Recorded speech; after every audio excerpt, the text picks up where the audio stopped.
India charges us auto tariffs higher than India wants to cut their tariffs now. I think what it requires is India to step out of the model. नमस्कार दोस्तों, स्वागत है आपका walk and talk के इस episode में। और आज हम चर्चा करेंगे 2 अप्रैल 2025 से लागू होने वाली अमेरिका की रेसिप्रोकल टैरिफ नीति के बारे में।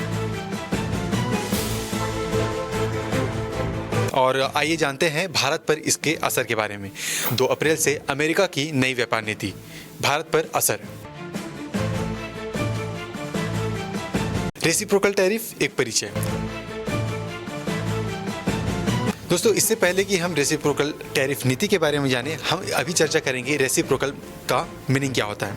तो दोस्तों, यदि कोई देश किसी देश पर उच्च शुल्क लगाता है तो वह देश, यहाँ पे हम अमेरिका की बात कर रहे हैं, तो अमेरिका भी उस देश पर समान या फिर उससे अधिक शुल्क लगा सकता है। और यह नीति व्यापार संतुलन स्थापित करने के लिए या फिर अमेरिका की उद्योग की रक्षा करने के लिए लगाई जाएगी। अमेरिका की नई व्यापार नीति की घोषणा।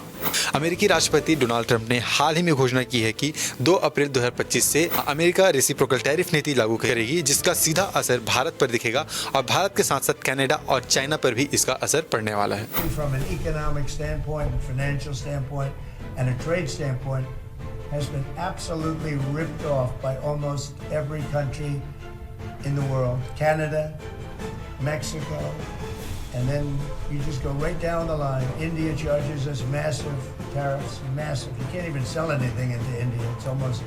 It's almost restrictive. It is restrictive. You know, we do very little business inside. They've agreed, by the way, they want to cut their tariffs way down now because somebody's finally exposing them for what they've done. And same thing with China, same thing with a lot of other countries. And Bharat America व्यापार संबंध। तो वित्त वर्ष 2023 और 24 की बात, तो भारत ने अमेरिका को 77.42 अरब डॉलर का निर्यात किया, जबकि अमेरिका से 42.20 अरब डॉलर का आयात किया। अब बात करते हैं भारतीय उद्योगों पर संभावित प्रभाव। इस नीति का असर भारत के इन उद्योगों पर पड़ेगा। तो पहले हम बात करते हैं ऑटोमोबाइल इंडस्ट्री में। उच्च शुल्क से अमेरिकी बाजारों में भारतीय वाहनों की जो प्रतिस्पर्धात्मकता है वो कम हो सकती है। गहना उद्योग की बात करें, हीरे और सोने पर उच्च शुल्क के कारण जो इसके निर्यात है उसमें असर पड़ सकता है। अब यहीं पे बात करते हैं फार्मास्यूटिकल्स की।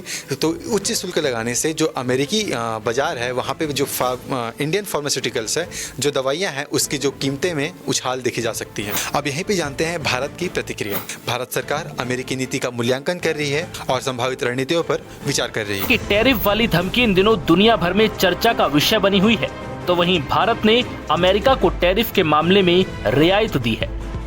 वाणिज्य और उद्योग मंत्री पीयूष गोयल की बात करें तो उन्होंने बताया है कि जो भारत और अमेरिका अभी एक बहुक्षेत्रीय व्यापार समझौते पर काम कर रही है। अमेरिका की नई रेसिप्रोकल टैरिफ नीति भारत के लिए चुनौती और एक नया अवसर भी प्रस्तुत करती है। यह भारत को अपनी व्यापार नीति पर पुनर्मूल्यांकन करने का अवसर प्रदान करती है। नीतिगत निर्णय इस दिशा में महत्वपूर्ण भूमिका निभाएगी। इस एपिसोड को देखने के लिए बहुत बहुत धन्यवाद। और अगर आपको वीडियो अच्छी लगी हुई तो चैनल को सब्सक्राइब करिएगा, लाइक करिएगा और ज़्यादा से ज़्यादा लोगों तक शेयर करिएगा। धन्यवाद।